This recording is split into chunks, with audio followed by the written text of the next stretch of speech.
it's turned out very badly for them because the next thing is they're being looked at as a creep or a stalker, and that's mostly because the babe wasn't even interested in them. So I don't know.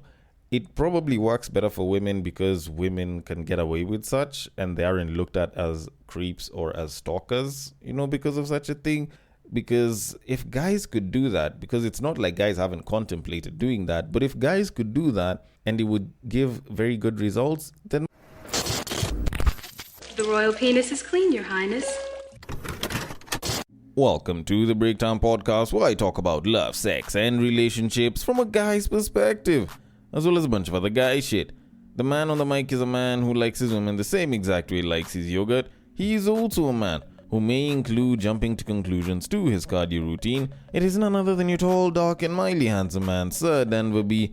And I'm here to speak on dating, but more so circumstances around dating. Because I feel like if I was to say dating again, it would sound as though all I do is just talk about dating. But it's probably the most general part of the theme. But for the most part, it's just a circumstance issue. Because, there's interesting circumstances that are holding people back from dating.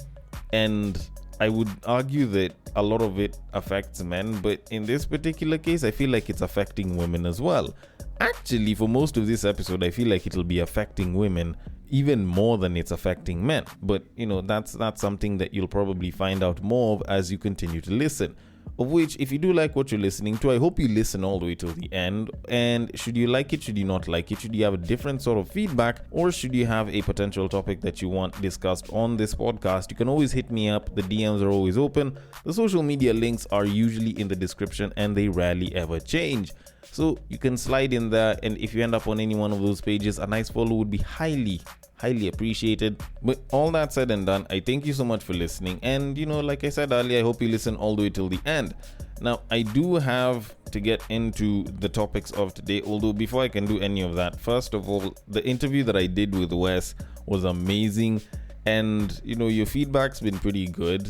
He's a pretty interesting character. I'd love to have him on again. And I know I already have someone that's lined up to be a guest as well, hopefully within this month as well. But if there's anyone that you'd want me to have on the podcast as a guest to interview them, whether once or multiple times, you can always hit me up in the DMs. My DMs are always open. The social media links are all the same, like I said earlier.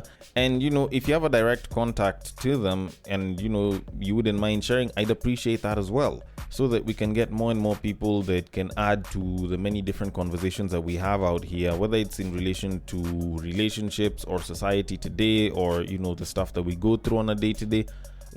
I feel like those are the people that we need to bring in, and it's not that it has to be primarily centered on relationships, because I think people forget that relationships is beyond just the romance that's there. That is your relationship with yourself, there is your relationship with your money, there is your relationship with the environment around you, the corporate environment, the business environment, even the personal environment. There's a lot that can be discussed. And, if there's anyone that you'd love me to interview or you feel would be great as a guest on this podcast, then, just send their name over. If you have their contact, send that too, so that, we can make this shit happen, But anyways, all that said and done, I probably should be moving to the main topic of this episode. But before I can do that, I first want to address dating. More so, even before the date, just approaching the opposite sex. And the reason I'm saying approaching the opposite sex is because I'm not centering it on men approaching women. I'm opening this one up to even women approaching men. Now, for a long time, a lot of people have been claiming that, there's no potential options out there. Oh, it's so hard dating out here, blah, blah, blah. And people have given different reasons. But more so in this part of the world where I'm speaking from, which is Nairobi, Kenya, a lot of people have given some very varied reasons that just don't sound all that good. But I stumbled across a particularly interesting video from a podcast that Chris Williamson and Tucker Carlson were doing, or at least a video that they were doing together, where Chris Williamson was busy discussing some of the strategies that women were using to try and get dates with guys that they found as potential. And, it was a particularly interesting discussion, at least for the short clip that I watched it, but it did kind of show me something quite interesting. Now, I am going to let the clip play, then I can give my thoughts on it, because I feel like there's something to be learned from this. even though it may not directly affect people in the same exact way. But anyways, let me let the clip play, then I'll give my thoughts on it. So without further ado, these women stealing finance bros salads. Hey, oh my god, so sorry, I grabbed your salad. Like, let me just make it up to you and buy you a new one. She's saying that some of her friends go to salad bars and steal the salads that are waiting on the side that have been ordered for pre-collection from these guys that work on Wall Street. And then they find them on Instagram based on the name that's on the top of the order and message them as a counter to the fact that so few men that are eligible are approaching women. They're really clever, I must say. Dude, they wipe the floor with guys with that social stuff. Another girl walking through Central Park, and she's basically saying, like, walking through Central Park, my hair's great, my skin's great, I've got the boobs out today. And I wonder if any man is going to approach me. Nobody ever hits on me or approaches me. Ever. So it's evident to me that there is a world of women who really would quite like to be approached more by guys. Okay. Interesting take, actually. Okay, not even the take itself, but rather the strategy. Of course, that does show that, men, at least in the West, aren't approaching women as much. And I usually find clips like this and takes like this to be very interesting because while people in this part of the world might have a different take and a different set of issues on it, it kind of reminds us that the dating situation is very different in many different parts of the world. Like, I have a friend in the UK who I talk to from time to time, and the guy was actually talking about how the dating scene is very different there. And like, there was the whole thing about how a lot of trying to date a woman there seems very transactional. And there's also the element of, if the babe doesn't like you and you try to approach her, there's a way she could, accuse you of being a creep or like sexual harassment or anything of that sort. And they usually go down hard on guys over there. So it makes the whole job of approaching women a lot harder, even though you think you might be a good looking guy. If you're average or just above average, even though you have the confidence, that confidence gets taken away the moment you realize that the laws there are very, very strict if a woman says that she's being abused or there's a creep that's stalking or something of the sort. So it does show how different it can be on that side of the planet. I know in the US, of course, there's the whole issue of approaching women, but it's roughly about the same. And the complaint on that part of the world, like in the West, is mostly the fact that men aren't approaching women and men have their justifications. Like, guys will talk about how they don't want to be accused of being creeps or predators or abusers or, guys that commit sexual harassment or sexual abuse, just by trying to approach a woman. And for that reason, they'd much rather just maintain that distance. It's a beautiful woman, they want to approach them, but they don't want to go through the possible situation of being looked at in that kind of light. But then on this side of the pond, it's a completely different thing, which kind of goes back to a clip that I saw not too long ago where a guy was busy talking about how a lot of guys, but he was mostly centering on like guys in their 30s and 40s, aren't dating because they're either financially unavailable or emotionally unavailable. And I feel like that's the issue that's plaguing a lot of guys in this part of the world. Just mostly because when I talk to a lot of single guys, like, they either end up not getting into the dating market or they don't last very long in the dating market before they kind of eject themselves, mostly because on one end, they don't want to deal with the expectations of a babe that feels like she's entitled to a certain kind of treatment, which can sometimes be very financially motivated, and, they don't want to be taken advantage of. And, they've also seen how, like, there's guys that are getting it for free and you're being asked to take out on a date. And it just doesn't seem like it's that good of a deal for the most part. Not that I'm saying every single woman is giving it up to a guy for free while charging another dude, to have to take her out on a date for a couple of days or weeks before he can hit. But there's just that feeling of, okay, if I now start trying to date this babe, there's all of this spending that I have to do, and it just looks like it's either too much work or it's just too pricey for me. Then on the flip side, there's the other guys that are just emotionally unavailable, where they probably tried being in the dating market for a bit, they were shown a bunch of shit, and they decided to just focus on themselves. Or as they were growing up, or from when they were kids, they weren't really shown that much love and affection, so they just grew up emotionally malnourished and they got used to that, and that's what they feel is the norm. So there's a lot of guys that have been treated in a way that has promoted them becoming avoidance as far as attachment issues are concerned. And as such, even though they could get into the dating market, they're not that emotionally available. On the flip side, the guys that are making a lot of money are either super busy trying to make that money, of course, or they're married. And the super busy ones will maybe try dating for a little bit, but if it becomes that big of an issue, or if the baby is super demanding, then he might as well not date her. Then on the other hand, the guys that are very, very present in the dating market are these married dudes that are, playing the game with very, very little levels of risk, because even though they lose out, even though they luck out, they can still go back home to their wives. So it's a tricky place for guys to get into the dating market, but it's also a tricky place for women who are trying to get out of the dating market by, finding a potential partner, because most guys don't feel like they measure up enough that they would be good enough to date. And on the flip side, the ones that do feel like they're good enough to date, and they probably might be, are already taken, and that becomes an issue. So while we may not have the same issues as the West, I do feel like our issues are also there, and we also do need to figure out our issues as far as, approaching women, or should I say just getting into the dating market and finding good potential partners. Although with that said, when I think about the whole salad thing, I've heard of Uber guys trying to do that, and I've heard of guys in different service industries do that, because a lot of people will pay via M-Pesa, which is mobile money. And it's turned out very badly for them, because the next thing is they're being looked at as a creep or a stalker, and that's mostly because the babe wasn't even interested in them. So I don't know. It probably works better for women because women can get away with such, and they aren't looked at as creeps or as stalkers, because of such a thing. Because if guys could do that, because it's not like guys haven't contemplated doing that, but if guys could do that and it would give very good results, then more guys would probably be doing the same thing. So it's not that we didn't think about it, it's just the law isn't very much on our side if we were to attempt such a thing, But anyways, all that said and done, I'm going to leave it at that and move it on to our main topic of this episode, which is a particularly interesting question, because normally I feel like this is a question that guys tend to deal with more often than not, where it comes to dating and finances. And I know people get tired of the money part.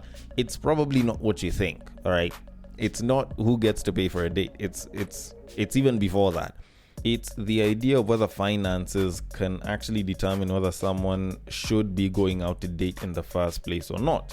And usually this is something that guys tend to struggle with, because for the most part, guys are usually valued for their resourcefulness, and more often than not, I hear the whole statement of, a man's job is to be the provider, blah, blah, blah. So for us guys, it's something that we will kind of have to deal with and juggle for the most part. But now the interesting thing is, I have a case where a woman is busy asking that question, and she's making it seem as though she's not worthy, which I found to be particularly odd, because I normally don't hear women complain about such a thing. But now, since she decided to post it up on Reddit, I figured I might as well discuss it, because it does sound like it's something pretty interesting. So the title was, "What Business Do I Have Dating as a Broke Girl?" And what she says is, and I quote, "Lately, life's been giving me signs I can't ignore. I love good, expensive things. I have taste, just not the budget right now. After paying school fees, I'm flat broke. Some weekends I waitress, and that little money becomes my fare to school and my survival fund. Is it hard? Yes. Am I complaining? Double yes. I don't even pay rent. I live with a relative, so at least my roof is covered. But my mental health? Yeah, it's doing the heavy lifting on that one. I still can't afford all my essentials. I'm even thinking of cutting my hair because, at this point, simplicity is survival. I don't like asking for handouts. I'm trying to use this time to build myself quietly. My priorities are survival, peace, and progress, not romance. I just want to make it to 2028, graduate, and breathe easier. Because honestly, imagine trying to quote-unquote match energies with your last 100 bob at the start of the week, exams coming up, stress piling up, and that 100 bob is supposed to last you till Friday. Hustling during exam week is a disaster waiting to happen. Dating becomes pressure. You start worrying about how you look, what you can afford, the impression you're giving. Even a simple date feels like a financial risk. You start pretending you're fine when you're not, and that pretending drains your soul. I want to love from a place of confidence, not scarcity. I want to give because I can, not because I'm trying to prove I'm worthy despite being broke. So yeah, to that nice guy I met last month who won't stop blowing up my phone, I actually like them this obsessed. I might just have to break his heart. I'm out here consoling myself like this is Nairobi. He probably has a backup so it won't hurt as much. And honestly, I need to hear it's okay because I've laid out my case. Tell me it's okay to choose myself right now. End quote. Okay. Particularly interesting take, and I can get where she's coming from, and I feel like the people that would probably get her situation more than anything are guys, but you know what, let me get into it a little bit, and then I can kind of explain why it's not as bad. But even though she was to go in the route of just her choosing herself, it's not a bad option as well, because it's actually not. She's not making a bad decision if she chooses to not date. And unlike a lot of other people out here who will usually say, I'll just focus on me and my grind, and then they basically just go back to doing the same exact shit they were doing, it's just that they don't have a partner at the time. In this particular case, she's talking about paying more attention to her studies, so it's not like it's a bad decision. I think this definitely does count as choosing yourself. Although, before I can get into my thoughts on the entire thing, let me just read one of the comments, which I feel fleshed out what I want to say a lot better, because I'm going to go into detail. So some guy said, and I quote, "The simplest advice I can share with you as a 24-year-old male who's been indirectly and directly taught that he's only worthy based on the value he derives or what he has and can offer is to simply be unapologetically yourself. I mean, work with what you have and ensure you're doing something that will genuinely push you to your dreams, whether it's school and whatnot. Work on your self-concept. Change your narrative. You are worthy of being loved as you are, the struggling version, the broke version, the overthinking version. You are simply worthy of everything regardless of your circumstances. Stop allowing your circumstances to determine your identity and who you are and what you crave for. When you drop the act and work on loving yourself more and all that kind of stuff, you will attract your people, and those who don't love you at the stage of life you are right now, they do not deserve any version of you. Stop thinking from lack. I am still learning to do this." End quote. Okay, that kind of goes almost in line with what it is that I wanted to talk about, of which, first of all, I think we need to start being a little bit more honest about being broke out here.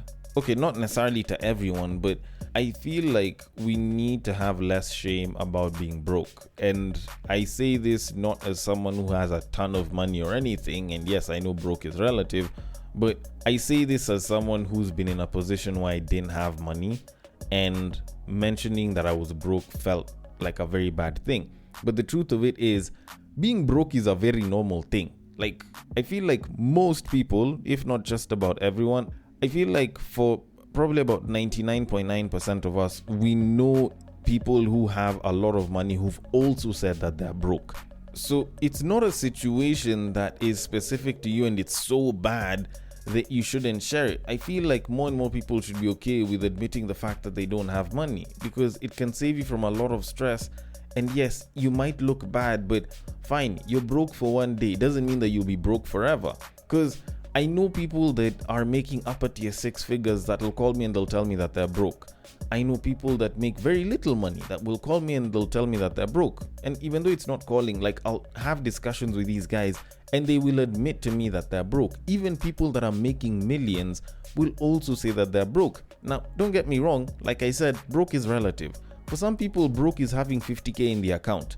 For other people, broke is having 5k. For other people, broke is having negative 75k in the account. At the end of the day, broke is going to be relative depending on who it is that you ask. But the point is, everyone gets broke at some point. There's very few people on this planet that are ever in a position where they never lack money. There's very few people on the planet who have never been in a situation where they lacked money. So admitting that you're broke shouldn't be a bad thing, especially if it's with someone that you would like to have some sort of a relationship with, because admitting that is usually the first step to having a good, financially healthy relationship for a lot of people. Just admitting your financial situation at that time can help you go a long way as far as planning yourself financially and doing a lot of the things that the two of you would like to do on a financial level. Because for a babe, yes, it's not that necessary for you to be spending your money, blah, blah, blah. Oh, as a guy, you're the one who's supposed to be paying the bills, not the babe. And I can get that. But on the other hand, like a babe that contributes to the bill is always going to be considered a gem. Not unless if you're one of those guys that's like, oh, I'm a man, so I have to pay all the bills. But, that's just you. And even with that said, the whole idea of matching energies is something that I consider to be particularly BS. Whether you're talking about it as matching energies with your friends, whether you're talking about matching energies with your partner, I still see it as garbage. And I see it as garbage from the partnership perspective, in that if you're trying to match energies with someone that you're with, then you're completely missing the mark on what makes relationships special. Because it's not about matching energies.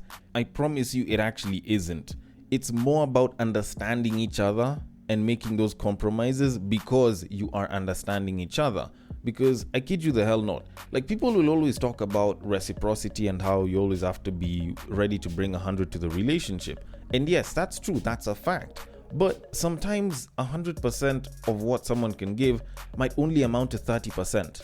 Sometimes it's going to be 70, sometimes it's going to be 50. Sometimes you can only give 50%, and other times maybe you can even do 110. Does that mean that you should be giving less as a partner because your partner is giving you less? No, that's not how it works. You'll never always be at 100. And for you to expect the other person to always be at 100 is wrong. If you want to talk about matching energies with your friends or like your friend groups and everything, at the end of the day, the relationship is the two of you. Why the fuck do other people have to worry about, the dynamics of the two of you? If you guys want to just sit and chill at home and, you feel like a lot of the spending that guys are doing is very unnecessary and expensive, it's entirely up to you. If they have a problem about it, you can tell them to leave you alone. And if they seem so concerned, they can go screw themselves, aka have an orgy. Because at the end of the day, the relationship is the two of you, not the two of you plus everyone else. Okay? So the whole matching energies thing, I think it's absolute BS. But she did mention that she wants to love from a place of confidence and not from a place of scarcity, which I do think is good, and I do believe is coming from the right place. Especially for me as a guy, I do have that issue as well, where I will also wonder whether if I was to date a babe that was making more than me, or even significantly more than me, whether I'd be able to love her from a position of scarcity or from a position of confidence. And the truth of it is, I believe that as a man, actually just as people, you need to understand that your value goes beyond the money. Yes, you may want to gift someone. Yes, you may want to do some act of service, and a lot of that shit is very financially based. But the truth of it is, when it comes down to it, the best gifts are rarely ever the most grandiose ones. Yes, maybe my babe buying me a PS5 would be amazing and I'd love that. But at the end of the day, especially if you're gifting a guy, you can keep it simple and you can keep it cost effective. Hell, you gifting him can literally be you making him a meal, and that'll be it, and the guy will be happy. It'll mean more to him that you went out of your way to try and be there for him on a special day, or to gift him in some sort of special way just to show him that he's special. Because I kid you the hell not, like, guys are some of the easiest people to gift. Not because we're cheap or guy stuff is cheap. Don't get me wrong, a lot of that shit can be a little bit pricey, but at the same time, you can also not spend as much money and you can get so much value out. Because first of all, guys don't even expect gifts in the first place. Guys aren't used to being gifted. Most guys actually rarely ever get gifted. So if, for example, on his birthday, you decide to come to his place and make him his favorite food, he can even buy the ingredients himself, but you make him his favorite food, that will carry way more value than you buying him a bottle of cologne. Kid you the hell not. Like, guys will care more about you coming, cooking for him and cuddling with him for that day than you buying him a bottle of cologne. Trust me, if the guy really cares about you, you just coming to spend the day with him might actually carry even more value than that. So when it comes down to it, don't look at you not having money as being in a position of scarcity. as human beings, we carry a lot of value, regardless of gender. And the more we drill down the idea of money being the value thing here, the more we lose sight of the fact that there's way more that we can provide as human beings, regardless of gender, that can show value as far as you trying to do anything with anyone is concerned. So don't look at it as a position of scarcity just because you don't make money or you're mostly flat broke. More often than not, if you're with a guy and he's doing fairly okay for himself, he shouldn't have a problem with that. But even with that said, like, I feel like the only thing that I'd probably tell you if you were to get into a relationship with said dude, of which, you know, I'm pro relationship, so I would probably side with it's okay, just go and date the guy because you're a babe. It's not like you're expected to provide much.